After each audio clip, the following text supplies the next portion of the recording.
Look what's in the back of my truck. 1, 2, 3, 4. 4 rods. I'm heading to the lake, got an hour drive, and I'm taking 4 rods. I've got 2 frog rods. Got a hollow belly frog, and then I got a toad. I got a punch rig with a gambler burner craw, and then I got something for just flipping around light grass. We're going grass fishing today, folks. We're staying in the grass, we're not being sidetracked. Normally I bring like 12 or 14 rods, just so I have something for every situation. We don't have much time today. Got about 3 hours, got an hour drive. It's getting dark early. Fish should be starting to pull into the grass, but I don't know. We're just going over there. Haven't been on the lake for a couple weeks. Been fishing BFLs, and we're gonna take a gamble. We're gonna commit to the grass for a few hours. We'll see what happens.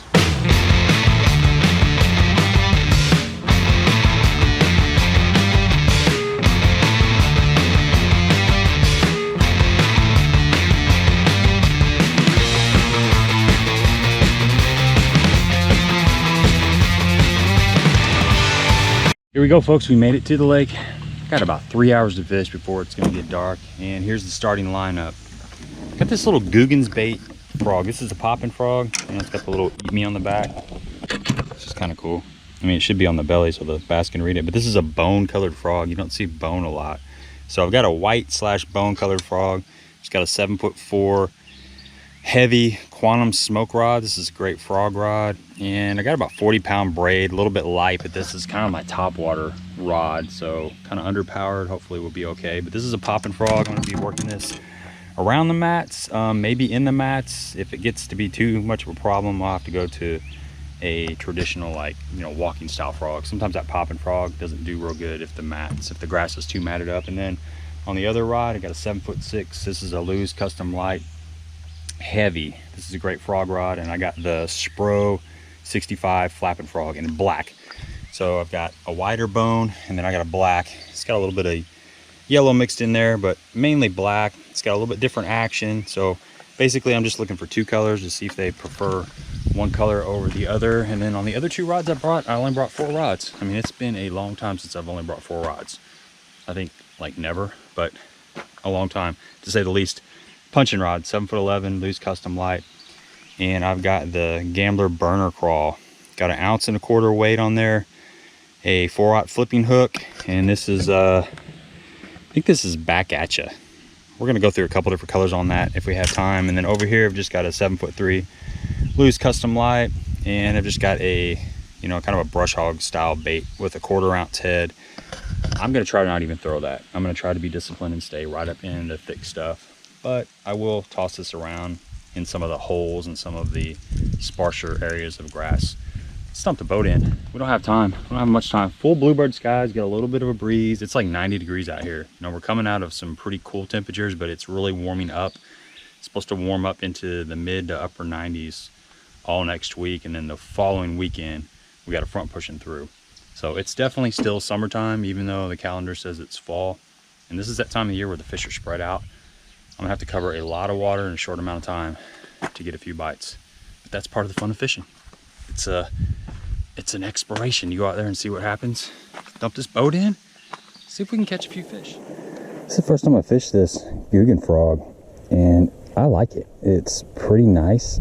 The grass is kind of thick for a popping frog right now, but it's got a really good hook. You know, it says eat me on the top, which is always exciting. Nice eyeballs. It's got a really good lip. It displaces a lot of water. Seems to be made really well.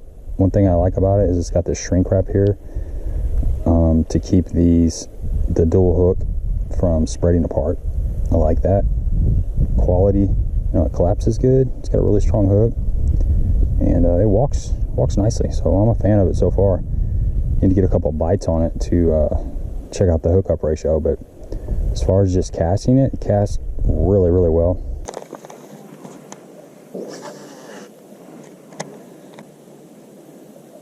Ooh, had one roll on it. Had one roll on it. Came back and got it. See if I can pick up my punch rod. Little follow up. He didn't quite want it. Maybe he'll get this when I flip it back in there. Right there's where he came up.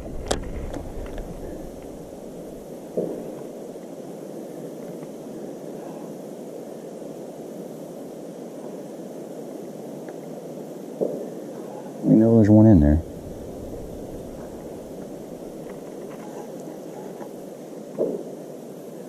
A lot of times you pull them towards you. When they blow up and you keep moving that frog, they follow it, and then when you set the hook, a lot of times they just kind of shoot off. So you don't really know exactly which way they went. It's probably still within 5 foot of that hole. There's plenty of bait in here. So I usually just pick that punch rig up, make a few flips in there.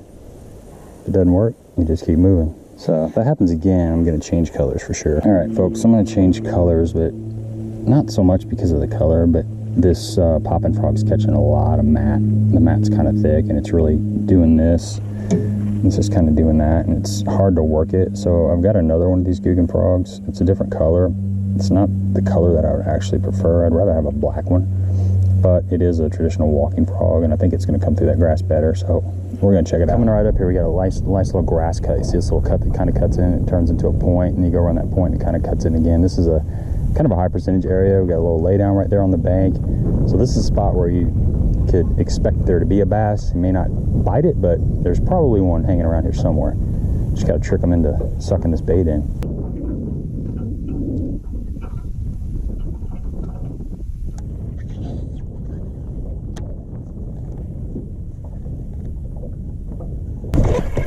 There he is.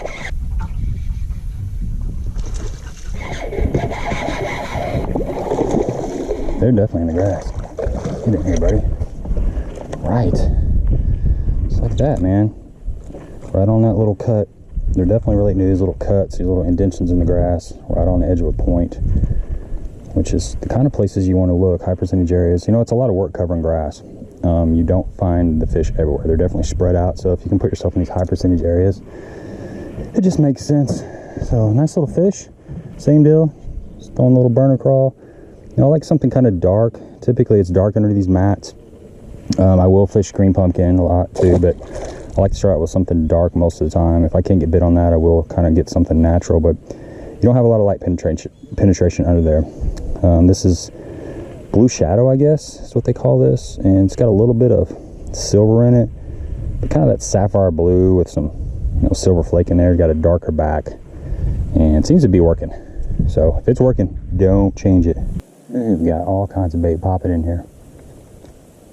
It's what you want. You want a lively mat. A mat that sounds like popcorn. This means there's a lot of bluegill, there's a lot of insects hatching, and the bluegill eating the insects off the top of the grass. That's going to draw your predator fish in.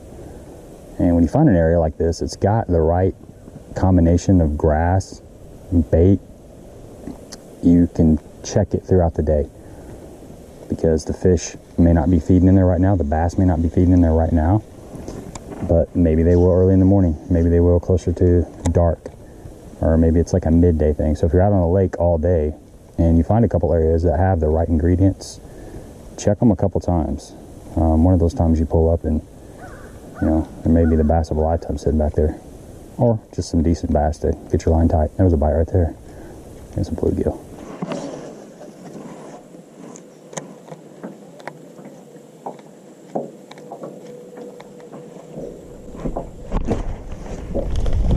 Missed that fish. Another thing is cadence, getting the cadence of the frog down.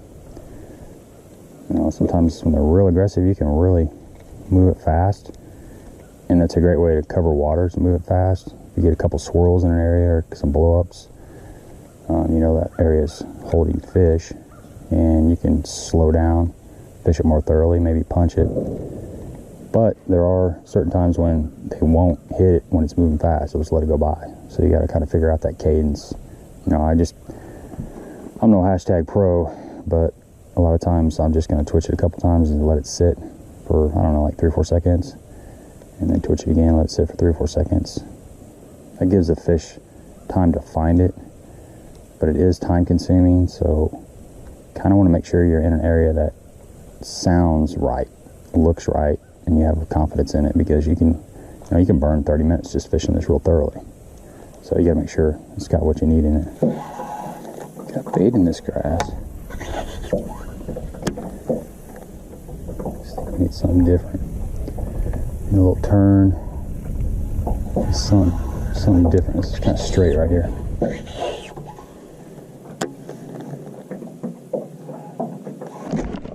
is. Oh, I got off. Fish thumped it. I was pulling it up to the top. Slammed it. You're just coming to a little turn right here. See this little turn? This is something different. You got a little piece of wood right here. You got a big rock. You got some shoreline grass coming out. Just something a little bit different that fish was holding right there.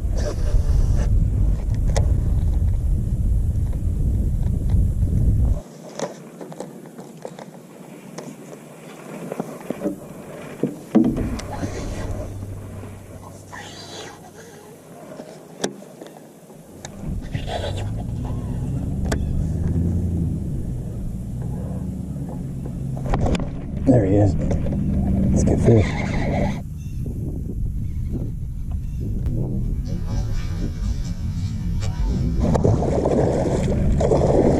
Jesus Christ, guys. There's a toad.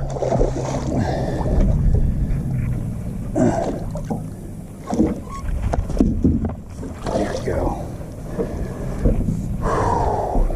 Look at that. Godzilla. Just punching, you know, I was just getting ready to say this is an ideal area because you got grass that's coming out, you got a little grass point, and there's a little cove right there, and that's the kind of stuff you're looking for. Just kind of a high percentage area, and that is a stud of a fish, man. Jesus. Look at that. I mean, that's a big fish.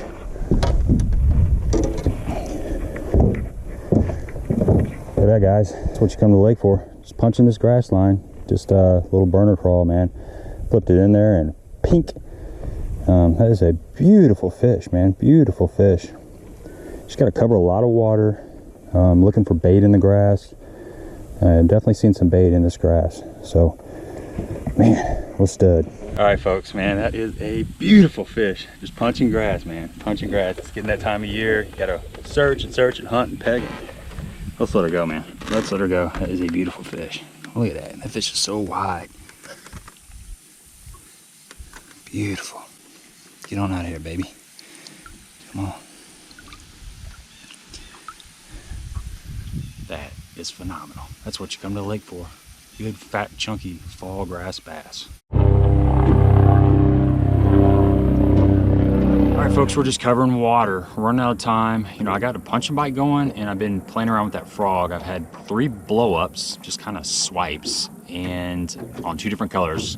I started out with that bone-colored Googan frog, and I switched to like a bluegill with a kind of a sparkly colored bottom, and the walking frog, Googan as well. I had 2 bites on that. But what we're doing is we're fishing close to the main lake. That's the area, that's the grass that gets bass in it first. I mean, there's always bass in grass, but what'll happen is that, you know, a lot of the bait is out here in the deeper water and main lake stuff, and the bass are following them around. Well, as that bait starts migrating, as the water starts cooling down, and the water's not really cooled down, it's 80 degrees right now, but what's happening is we're coming into fall and the days are getting shorter. The photo period is lessening, and instinctually the bass and the bait fish know that, so they already start to migrate shallow regardless of the water temperatures. The shorter the days, the shallower they go to a point, and then they move back out to their wintering spots. But some of the first grass beds that these fish will get in are main lake grass beds. You know, you've got point right here, got a main lake point, and we're coming around on another little main lake point. And these little cuts like this behind us, these are full of nice, beautiful grass, and there is bait in this grass. But these are the kind of areas where the fish seem to migrate. So your points, if you got nice juicy grass on your points, definitely try those, because those fish are on points all year long and they don't really have to go very far. But as the water starts cooling down, the days get shorter, they'll pull off these points and they'll go into these little short pockets, and then they'll migrate to the backs of coves and stuff. If you got long rivers, you know, if you got long creeks and stuff, they will make somewhat of a migration. I think what happens a lot of times is there's fish all the way in the backs of those creeks and stuff anyway. They just become more active. So it seems like you get this big influx of fish, and there probably is some that make their way back. But I think what happens is the resident fish just become more active. So it seems like there's all of a sudden there's all these fish in this area. I think a lot of those fish are already there. They're just not feeding. You know, there's just a lot of pressure throughout the summer, and they just get educated. So that's what we're doing. You know, we got about an hour left to fish. So I'm going to try to run a few more main lake areas with this frog and mix in the punching, because the punching is definitely working. but I am trying to keep them honest with that frog. I probably need to try a black. I haven't thrown a black yet. I've got a black one tied on. I got that Flappin frog tied on. So I'm gonna be slinging that around a little bit more as it gets closer to dark. All right, we're gonna put on the white knight. Oh, white knight. This is what we call the white knight, folks. A lot of people fish black at night. I like white at night.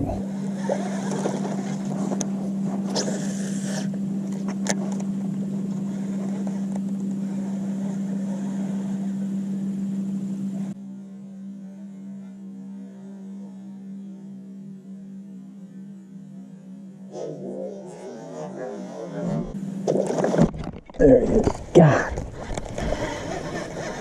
Well, blew that. That was a good bite. Oh, white knight came through for me. My fault, man. Should have let him eat it. Pulled on a little bit too fast. I got excited. Gosh dang it. That was a good fish. Oh well. That right there, my friends, is the United States official bird.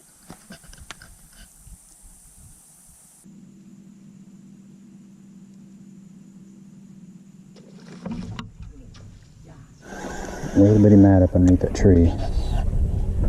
It's a spot where the big one could be laying. I got this little small mat right here, kind of all by itself. This little cut. We're usually looking just for one fish when you're doing this. It's like a spot where a big one would live. Something he can guard all to himself. We're coming up to a little point. There's bait in this grass. A couple laydowns in here. The bluegill beds over there. There he is. There he is. Get in here. Got him. Just like that. Just something different. It's just all about finding something different. I saw that bait popping in there. Grass is green, just coming up to a little point. Just flip that in there and that fish just sat on it. And that's something you gotta really pay attention to. A lot of times it's not a hard bite. It's just it's kind of a resistance. They're just kind of holding it. And you got to kind of check them. When you feel something different, man, you got to swing on them because they'll drop it.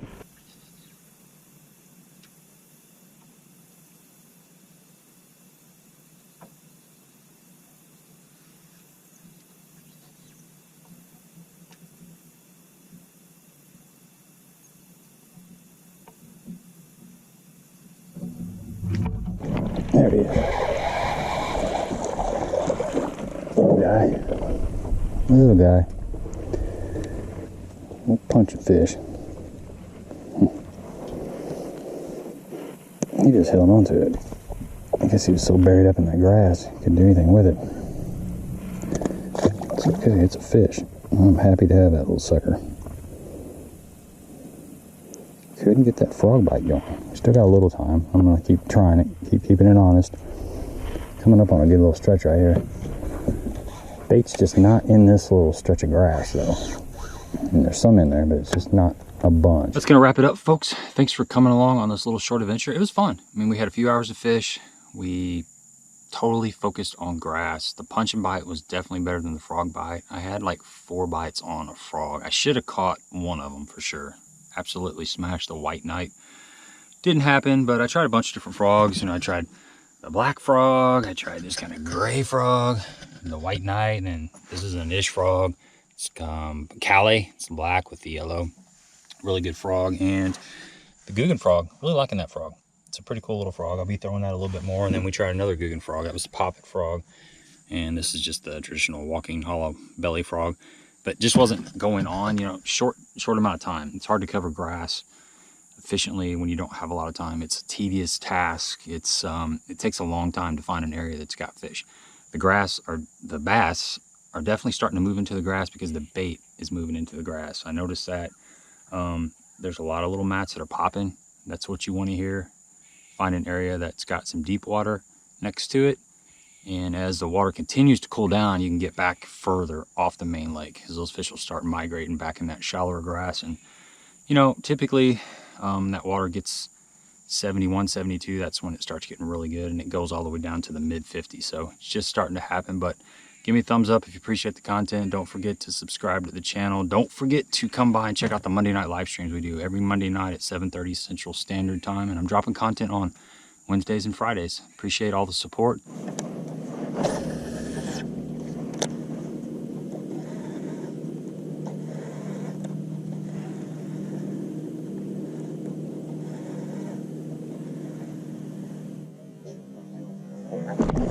There we go.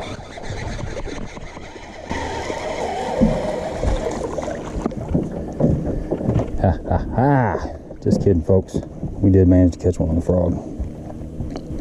Ha, the old white knight came through right here in the last minute. Till next time. Hey, it counts, man. It counts. That was fun. We got the old frog to make something happen. That was fun.